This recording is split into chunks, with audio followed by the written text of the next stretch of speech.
السلام علیکم ورحمۃ اللہ وبرکاتہ۔ شروع کرتا ہوں اس پاک ذات کے نام سے جو میرا اور آپ کا پروردگار ہے۔ ڈیئر ویورز، آج میں جو آپ کو بتانے جا رہا ہوں وہ فضیلت استغفار ہے انشاءاللہ۔ اس کو ڈسکس کرتے ہیں، اس کے بارے میں جانتے ہیں۔ استغفار کی فضیلت جو ہے اس کے بارے میں نبی کریم صلی اللہ علیہ وآلہ وسلم فرماتے ہیں کہ استغفار پڑھنے والے کی تمام دلی جائز خواہشات اللہ قبول و منظور فرمائے گا۔ اگر بیمار ہے تو شفا ملے گی، اگر بے اولاد ہے تو اللہ اولاد سے نوازے گا، اگر قرض دار ہے تو اللہ قرضے معاف فرمائے گا، اور اگر جس کے ہاں اولاد ہے اور نافرمان ہے تو اللہ تعالیٰ استغفار کی کثرت کرنے والے کی اولاد کو بھی جو ہے تو فرما بردار بنائے گا، اور اگر بھوکا ہے تو اللہ تعالیٰ کھانا کھلائے گا، اگر کسی کے پاس پہننے کو نہیں ہے تو اللہ تعالیٰ وہ بھی دے گا۔ یعنی کہ اس استغفار کی فضیلت جو ہے تو اس میں کوئی ایسی بات نہیں کی گئی کہ جو پوری نہ ہو، جائز۔ اور استغفار جو ہے استغفر اللہ الذی لا الہ الا هو الحی القیوم واتوب الیہ، اس کے بارے میں نبی کریم صلی اللہ علیہ وسلم کا ارشاد پاک ہے کہ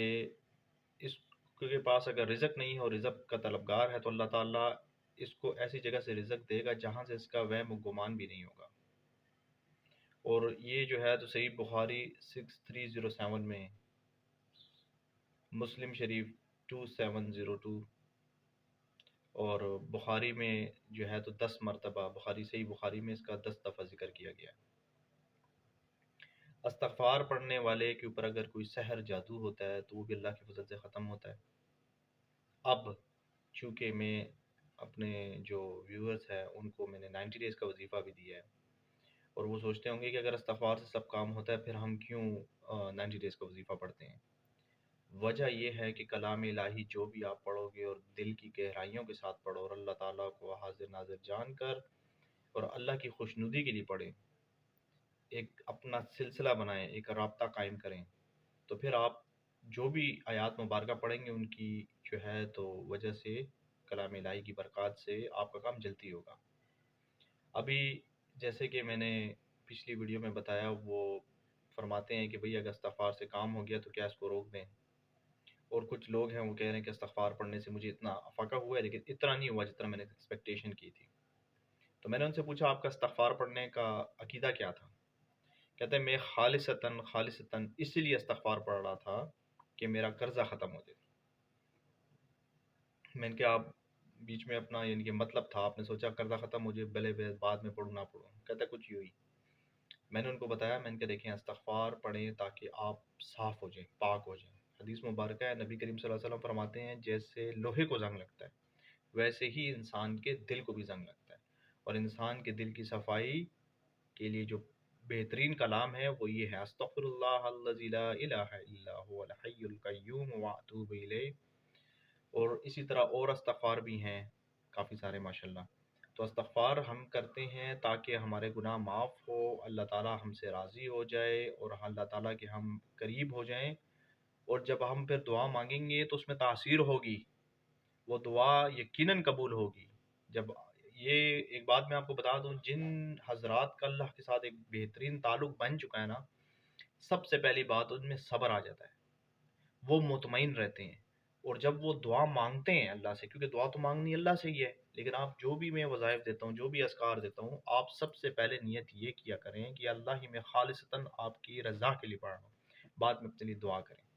ہم لوگ کیا کرتے ہیں جب کوئی وظیفہ سٹارٹ کرتے ہیں تو ہم کیا کرتے ہیں، بھئی یہ وظیفہ کر رہا ہوں یا اللہ یہ اس مسئلے کے لیے کر رہا ہوں اور یہ مسئلہ بس دور ہو جائے۔ تو آپ تو مطلب کہ difficult to make them understand, آپ جو ہے اللہ تعالیٰ سے اپنا تعلق قائم کیجئے۔ کیوں نہیں آپ الحم شریف کے ذریعے بھی کالا علم جو جادو سحر ہے وہ ختم کر سکتے ہیں۔ قرآن کی کسی بھی آیات کے ذریعے اللہ کے حضور دعا مانگنے کا اگر سٹائل آپ کا اچھا ہے تو اس کے ذریعے بھی، کیونکہ آپ کو دعا مانگنے کا صحیح طریقہ پتہ ہونا چاہیے۔ آپ اللہ تعالیٰ سے اتنا بہترین تعلق قائم کریں سب سے پہلے کہ اللہ تعالیٰ آپ سے راضی ہو جائے، یا اللہ آپ مجھ سے راضی ہو جائیں، میں تو آپ سے راضی ہوں، آپ مجھ سے راضی ہو جائیں۔ اور جب آپ کو محسوس ہونے لگ جائے کہ واقعی اب مجھے روحانی طور پر محسوسات ہو رہی ہے کہ رب میرا راضی ہے، میرا رب مجھے لگتا ہے میرے سے خوش ہو گئے انشاءاللہ تعالیٰ، پھر آپ جو کہیں گے اللہ تعالیٰ قبول فرمائیں گے۔ اور یہ اتھینٹک آپ کو میں یہ بتا رہا ہوں کیونکہ استغفار جو میں نے ویڈیو بنائی اس پر پہلے بھی، اور میں جو پہلے بھی بتا چکا ہوں اس کے بارے میں، استغفار کی فضیلت اتنی بہترین ہے کہ اگر کسی شخص کو اس کا صحیح معنی میں اس کا اندازہ اور پتہ چل جائے، وہ اس کے علاوہ کوئی اور وظائف اور اذکار کے لیے اس کے پاس ٹائم ہی نہ بچے، وہ 24 گھنٹے 48 گھنٹے یہی پڑھتا رہے۔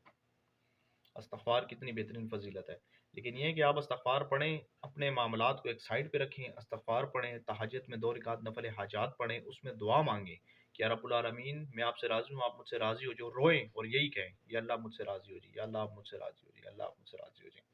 پھر آپ کے دل میں آپ فیل کریں گے کہ یار آپ کو دنیا سے جو ہے نا مطلب اتنی انٹرسٹمنٹ آپ نہیں لیں گے، اتنا انٹرسٹ نہیں لیں گے آپ، ٹھیک ہے نا۔ اور اس کے بعد آپ کو جو ہے نا واقعی اللہ تعالیٰ کے ساتھ ایک لو لگ جائے گی، اللہ تعالیٰ کے ساتھ جو ہے نا آپ کا ایک رشتہ قائم ہو جائے گا، اور آپ کو اچھا لگے گا جو نماز پہ بیٹھنا، نماز پڑھنا، ان کے آگے رونا، اس کے بعد مطمئن رہنا، خوش رہنا، تب آپ کو فیل ہوگا کہ اب انشاءاللہ دعا قبول ہوگی۔ آپ تو یہ کرتے ہیں کہ جیسے میں نے آپ کو ایک وائٹ چٹ دے دی ہے بھائی یہ وظیفہ یہ کر لیں، کوئی میڈیسن تھوڑی ہے یار کہ میں میڈیسن دے رہا ہوں آپ کھا لو گے ٹھیک ہو جو گے بعد میں چھوڑ دیں گے۔ اللہ تعالیٰ سے اپنا ایک رابطہ بھی تو جوڑے نا سوری، کہ نیکسٹ ٹائم آپ جو ہے تو اس مشکل پریشانی میں گرفتار نہ ہوں۔ تو استغفار کی فضیلت بہت زیادہ ہے، اور اگر اس پہ میں بولنا شروع کر دوں،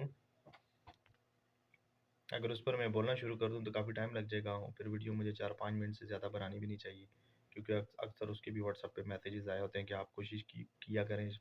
شاہ صاحب کی ویڈیو کم بنے۔ تو یہ کہ آپ اپنے آپ میں جو ہے نا وہ اعتماد اور وہ جذبہ اپنے آپ میں لائیں، اور اس خلوص و صدق کے ساتھ پڑھیں کہ اللہ راضی ہو جائے۔ سب سے پہلے ہم تو اتنے گناہ گار خطا کار ہیں، ہم اپنے معاملات، ایک معاملہ ٹھیک ہوتا ہے تو دوسرے کا لپڑ، جس طرح کے ابھی ایک بھائی تھے وہ کہہ رہے تھے میری شادی نہیں ہو رہی، شادی نہیں ہو رہی، شادی نہیں ہو رہی، اس کو وظائف دیے ہیں اللہ تعالیٰ کے حضور، اس نے عبادت کی ہے، اللہ کے اسم پاک جو ہے وہ پڑھتا رہا ہے، نوافل پڑھتا رہا ہے، صدقہ خیرات دیتا رہا، اللہ تعالیٰ نے اس پر کرم کر دیا اپنا، اس کی شادی ہو گئی ہے۔ اب مسئلہ کیا ہے بھائی، 2 سال بعد پھر رابطہ کیا بھائی میری اولاد نہیں ہو رہی، دعا وظیفہ دیں کہ اب میری اولاد ہو جائے۔ تو ہمارا جو ہے نا ہمارا حساب اور ہمارا جو نظام ہے نا وہ ایسا ہے جیسے ایک اندھا کنواں ہے، ہماری خواہشات پوری ہی نہیں ہوتی، کدھر جا کر ہم ٹھہرتے ہی نہیں، کوئی نہ کوئی لپڑ ہی رہتا ہے ہمارے ساتھ۔ تو یہ کہ ہمیں اللہ کے ساتھ اپنا جو معاملات ہیں وہ درست رکھنے چاہیے، تاکہ اللہ ہم سے راضی رہے، اللہ ہم سے خوش رہے، اور اللہ تعالیٰ جو ہے تو اپنا خاص رحم کرم اور فضل فرماتا رہے ہم پر، کہ ہم پر آزمائشیں بھی کم آئیں، اور جب کوئی آئے بھی تو ہم دعا مانگیں تو اللہ تعالیٰ اس سے جلد نجات دے۔ تو وہ بہنیں اور بھائی جن کی شادیاں نہیں ہو رہی ہیں تو آپ اطمینان میں رہیں، اور سب سے پہلے آپ شادی کی غرض سے نہ پڑھیں،